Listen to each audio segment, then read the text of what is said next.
7 अगस्त को राहुल गांधी ने press conference में कहा कि इलेक्शन कमीशन बीजेपी के साथ मिलकर देश भर में वोट्स की चोरी कर रहा है। उन्होंने कहा कि एक बड़े सिस्टमैटिक तरीके से वोटर लिस्ट में फेक वोटर्स ऐड किए जाते हैं और ये सारे वोट्स बीजेपी को जाते हैं। विधानसभा और लोकसभा के बीच में जादू से नए वोटर आते हैं और जहां भी इन नए वोटर्स ने वोट किया वहां वोट बीजेपी को गया। 5 तरीके इन्होंने बताए जिससे ये किया जा रहा है। पहला, डुप्लीकेट वोटर्स, यानी एक ही वोटर के अलग अलग जगह 2, 3, 4 वोट्स कर देना। दूसरा, फेक और नॉन एग्जिस्टेंट एड्रेस पर रजिस्टर्ड वोटर्स। तीसरा, एक ही एड्रेस पर रहने वाले ढेर सारे वोटर्स, जैसे कि एक एग्जाम्पल देखने को मिला जहां एक घर के एक ही कमरे में 70 से 80 वोटर्स रजिस्टर्ड थे। चौथा, ऐसे वोटर्स जिनका प्रॉपर फोटो ही नहीं है। और पांचवा, ऐसे वोटर्स जो 70, 80, 90 साल के हैं लेकिन जिनको फर्स्ट टाइम वोटर के तौर पर रजिस्टर किया जा रहा है। राहुल गांधी ने इस सब को लेकर ढेर सारा एविडेंस प्रेजेंट किया, जैसे कि बैंगलोर सेंट्रल की महादेवापुरा असेंबली सीट पर यहां 1,250 फेक वोटर्स देखे गए। इन्होंने यह तक कहा कि इलेक्शन कमीशन अगर इलेक्ट्रॉनिक वोटर लिस्ट दे दे तो यह साबित कर देंगे कि नरेंद्र मोदी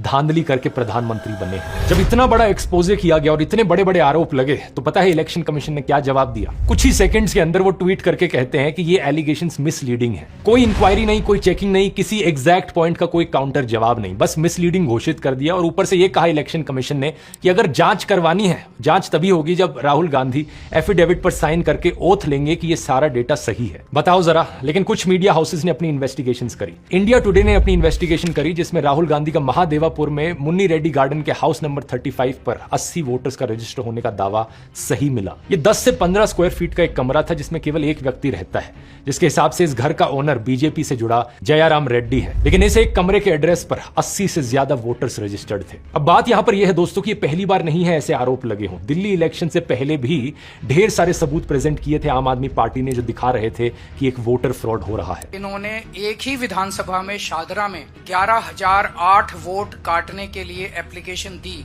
उस वोटर फ्रॉड को भी कई सारे मीडिया चैनल्स ने कवर किया था। ग्राउंड पर गए, लोगों से बात करी और वो चीज सच मिली। इस चीज को मैंने बड़े डिटेल में कवर किया था। यहाँ रिलेटेड वीडियो के लिंक पर क्लिक करके आप उस वीडियो को देख सकते हैं। सवाल लेकिन इलेक्शन कमीशन से पूछा जाना चाहिए, आखिर कितना सबूत चाहिए तुम्हें जिसके बाद तुम मानो कि यहाँ पर कुछ गलत हो रहा है। फ्री एंड फेयर इलेक्शन कराना इलेक्शन कमीशन की जिम्मेदारी है, तो सवाल उठने पर इलेक्शन कमीशन एक्शन क्यों नहीं ले रहा? बहुत सारे सबूत दोस्तों जो राहुल गांधी ने बताया, आप उन्हें खुद जाकर वेरीफाई कर सकते हैं। इलेक्शन कमीशन की खुद की वेबसाइट पर ये नंबर्स डालकर चेक कर सकते हैं। ये बात बार बार सही साबित हो रही है और अगर सुप्रीम कोर्ट और इलेक्शन कमीशन यहां पर एक्शन नहीं लेंगे तो यहां हमारा देश एक डेमोक्रेसी है भी या नहीं? जिस तरीके से इलेक्शन कमीशन ने हिंदुस्तान के लोगों के अधिकार को छीनने का काम किया है, हिंदुस्तान का प्रधानमंत्री हो या हिंदुस्तान का एक रिक्शा वाला हो, ये संविधान ने उसको यह अधिकार दिया है कि आप एक वोट देकर सरकार बना सकते हैं। लेकिन हिंदुस्तान के इलेक्शन कमीशन ने जाली वोटर बनाकर, फेक आईडी बनाकर, जाली एड्रेस बनाकर हिंदुस्तान में नरेंद्र मोदी की मदद कर रही है, हिंदुस्तान में नरेंद्र मोदी को सरकार बनाने में मदद कर रही है। उसके खिलाफ में जिस तरीके से पूरे दस्तावेज कल राहुल गांधी ने प्रेस कॉन्फ्रेंस कर दिल्ली में दिखाया, उससे पूरे हिंदुस्तान के लोगों को यह सबक लेना चाहिए कि किस तरीके से Bharatiya Janata party election commission का इस्तेमाल करके हिंदुस्तान में सरकार बनाने की कोशिश कर रही है। ये सरकार लूट की सरकार है, ये चोरी की सरकार है, ये जनता के हनाकरण की सरकार है। संवैधानिक तौर पर जीते ताने वाला सरकार ये नहीं है। तो मीडिया तो कह रही है ये एटम बम नहीं, सुतली बम है। मीडिया, जो हिंदुस्तान की मीडिया आज पूरे तरीके से चाटुकारिता कर रहे हैं। जो गोदी मीडिया है, जो हिंदुस्तान का चौथा स्तंभ माना जाता है, आज वो नरेंद्र मोदी के तलवा चाटने का काम कर रहे हैं। राहुल गांधी ने तो एक एक फर्श खोल कर दिखा दिया कि किस तरीके से हिंदुस्तान में इलेक्शन कमीशन घोटाला कर रहा है। 11,000 से ज्यादा लोग जो फेक आईडी बनाकर अपना वोट डालने जाते हैं, एक कमरे में 80 लोग एक कमरे से रजिस्टर अपना वोटर आईडी कर रहे हैं। एक फोटो को 10 जगह में इस्तेमाल किया जा रहा है, एक एड्रेस को 50,000 जगह में इस्तेमाल किया जा रहा है। इसका मतलब यह है कि नरेंद्र मोदी ये काम इलेक्शन कमीशन से करवा रही है और वोट चोरी कर हिंदुस्तान के सरकार नरेंद्र मोदी बना रही है। हिंदुस्तान का प्रधानमंत्री हिंदुस्तान का प्रधानमंत्री चोर मंत्री है वो चोरी करके बना हुआ है, चोरी करके बना हुआ है। इसका हम लोग पुरजोर विरोध करते हैं। संविधान के हिसाब से देश को चलाना होगा, देश चलेगा तो इस लाल किताब से चलेगा, किसी नरेंद्र मोदी की बादशाहियत से नहीं चलने वाली है। हिंदुस्तान की सरकार जो आज बनी है ये झूठी चोरी मक्कारी की सरकार है और इलेक्शन कमीशन इस चोरी में आज नरेंद्र मोदी की मदद कर रही है। इस चोरों को हम लोग बताने आए हैं कि हिंदुस्तान की जनता जागरूक जनता है, अपने हक की लड़ाई इस संविधान के किताब के तले हम लोग लड़ने का काम करेंगे।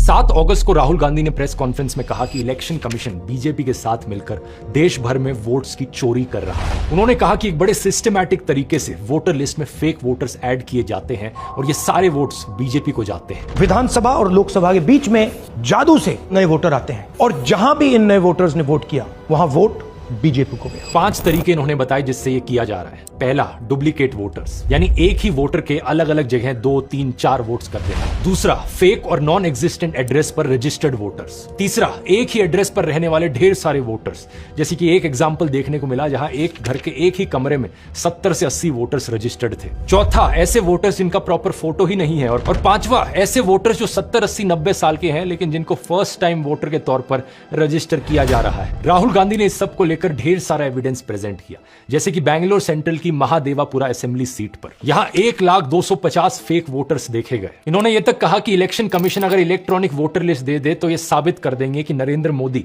धांधली करके प्रधानमंत्री बने। जब इतना बड़ा एक्सपोजे किया गया और इतने बड़े बड़े आरोप लगे तो पता है इलेक्शन कमीशन ने क्या जवाब दिया? कुछ ही सेकंड्स के अंदर वो ट्वीट करके कहते हैं कि ये एलिगेशंस मिसलीडिंग है। कोई इंक्वायरी नहीं, कोई चेकिंग नहीं, किसी एग्जैक्ट पॉइंट का कोई काउंटर जवाब नहीं, बस मिसलीडिंग घोषित कर दिया। और ऊपर से यह कहा इलेक्शन कमीशन ने कि अगर जांच करवानी है, जांच तभी होगी जब राहुल गांधी एफिडेविट पर साइन करके ओथ लेंगे कि ये सारा डेटा सही है। बताओ जरा। लेकिन कुछ मीडिया हाउसेस ने अपनी इन्वेस्टिगेशंस करी। इंडिया टुडे ने अपनी इन्वेस्टिगेशन करी जिसमें राहुल गांधी का महादेवापुर में मुन्नी रेड्डी गार्डन के हाउस नंबर 35 पर 80 वोटर्स का रजिस्टर होने का दावा सही मिला। ये 10 से 15 स्क्वायर फीट का एक कमरा था जिसमें केवल एक व्यक्ति रहता है, जिसके हिसाब से इस घर का ओनर बीजेपी से जुड़ा जयाराम रेड्डी है। लेकिन इस एक कमरे के एड्रेस पर 80 से ज्यादा वोटर्स रजिस्टर्ड थे। अब बात यहां पर यह है दोस्तों कि पहली बार नहीं है ऐसे आरोप लगे हों। दिल्ली इलेक्शन से पहले भी ढेर सारे सबूत प्रेजेंट किए थे आम आदमी पार्टी ने, जो दिखा रहे थे कि एक वोटर फ्रॉड हो रहा है। इन्होंने एक ही विधानसभा में शादरा में 11,008 वोट काटने के लिए एप्लीकेशन दी।